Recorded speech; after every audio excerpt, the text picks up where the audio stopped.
السلام عليكم ورحمه الله. مرحبا بكم معايا في فيديو جديد. اليوم ان شاء الله نشارك معكم لي كيش بعجينه بالفرomاج كتجي لذيذه وزوينه بزاف. كنتمنى تعجبكم وتجربوها، وحتى الحشوه حشوه اقتصاديه وسهله. شوفوا كي كيجيو لي كيش زوينين. خليكم معايا تشوفوا الطريقه والمقادير باش وجدتهم.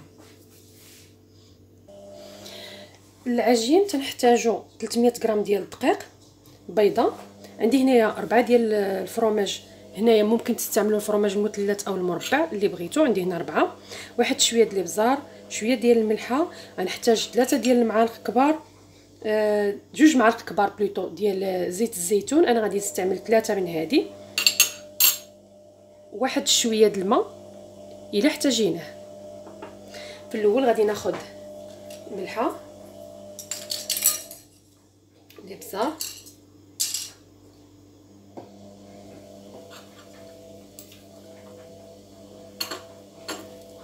الفرomاج. غادي نضيف الفرomاج،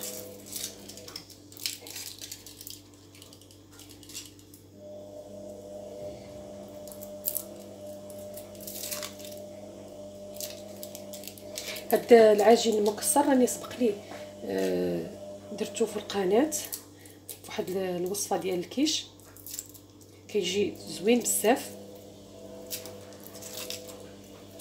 ودغيا تيوجد.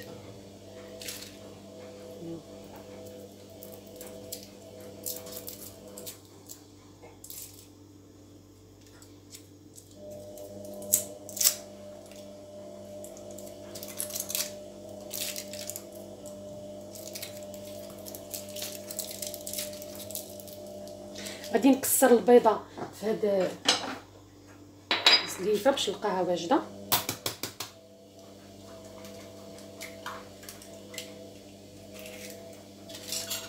غادي ناخذ زيت الزيتون،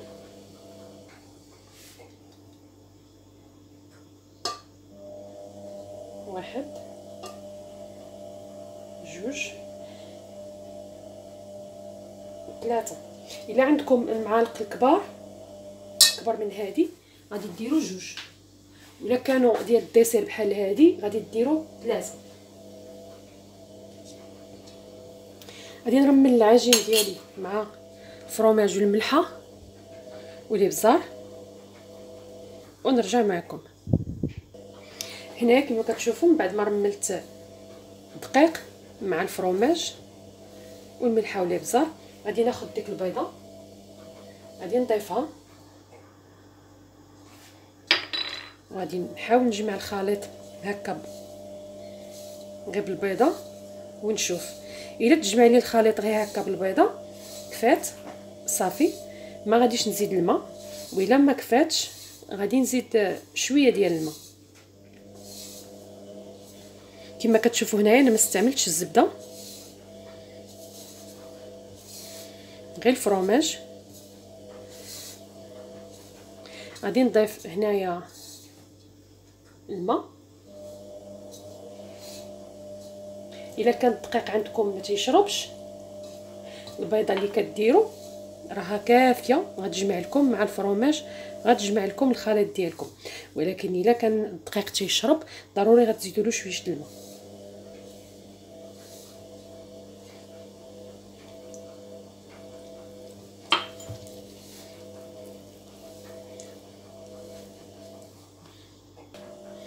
هنا كما كتشوفوا من بعد ما جمعتها كتجي شاده راسها العجينه. نتوما كتشوفوا غادي نديرها في بلاستيك وندخلها للثلاجه لمده نص ساعه عاد نستعملها. في هذه الوقيته غادي ندوز نوجد معكم الحشوه. هنايا الحشوه غادي نحتاجو، عندي هنايا بصله خضاريه، لدن مقطع طريفات صغار، ممكن تعوضوه بالدجاج، صدر ديال الدجاج. عندي الزيتون مقطع بشرمل، مقطع طريفات صغار. في العطريه كنحتاج الابزار، الخرقوم، السكنجبير، العطريه ديال الديك الرومي اولا لدن، شويه د الملحه، واحد معلقه صغيره ديال مطيشه د الحك، وشويه ديال المعدنوس، واحد الفلفله حمراء مقطعه مربعات. وكنحتاج كاس ديال الياغورت الطبيعي وجوج بيضات. هنايا ممكن تستغناو على الياغورت الطبيعي الا كانت عندكم القشده الطريه ديال الطياب. انا ما متوفرش عندي، غادي نستعمل الياغورت الطبيعي. عندي هنايا زيت الزيتون بطبيعه الحال وزيت المائده. ممكن تعوضوا زيت الزيتون وزيت المائده بالزبده الا بغيتو ديروا الزبده. وعندي هنا بلاصه ما غندير الثومه غادي ندير هاد الشرموله هادي زوينه وكتعطي مذاق زوين في الطياب، غادي نستعملها بلاصه الثومه. غادي ناخذ هنايا طنجره غندير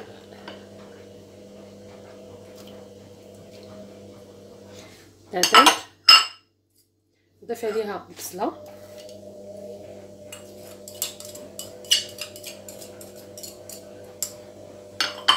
والفلفله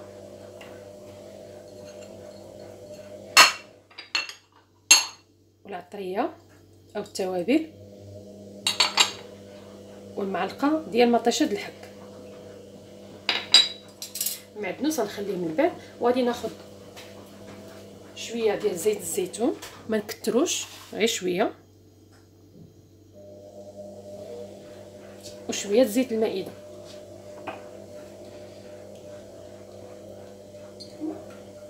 غادي نرد الكل فوق النار مهيله حتى يطيب ونرجع معكم. هنايا نسيت ما درتش الثومه مدقوقه. هنايا هذه تنشريوها واجده، غادي ندير واحد شويه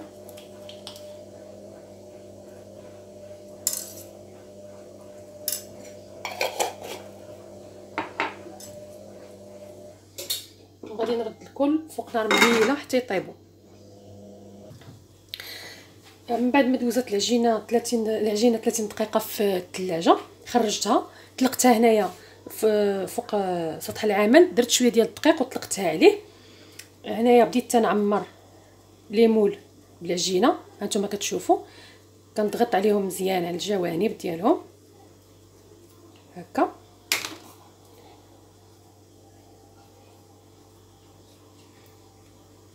غادي نكمل التعمار ديال لي مول بالعجينه ونرجع معكم.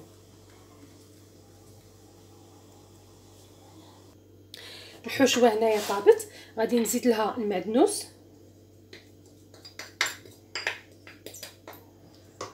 والزيتون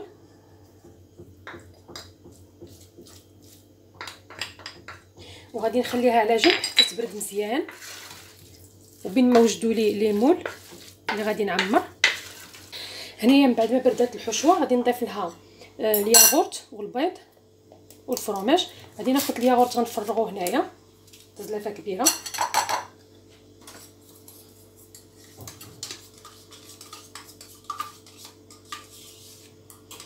كما قلت لكم ممكن تعوضوا الياغورت بقشده طريه، واذا ما كانوش متوفرين بجوج ديروا كاس الحليب حتى هو غادي يقضي الغرض.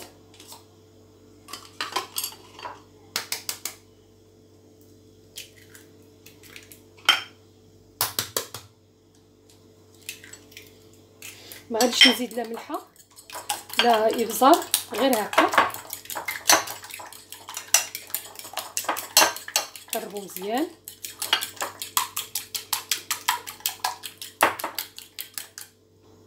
غادي نزيد هنايا 3 المعالق من الفرماج الاحمر محكوك و3 المعالق الموتزاريلا. ممكن ديروا غير اللي كان متوفر، الا كان هي موتزاريلا ديروها بوحدها، كان الفرماج الاحمر ديروه بوحدو. غادي نخلطهم مزيان ونضيفهم على الحشوه من بعد ما بردات.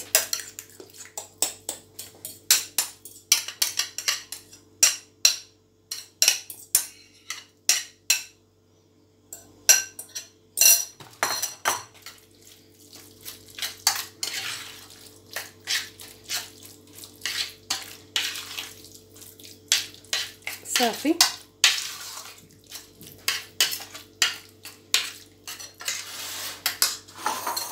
غنفرغ هاد الحشوه هنا كما كتشوفوا انا بديت كنعمر ليمون. كناخذ معلقه وكنديرها في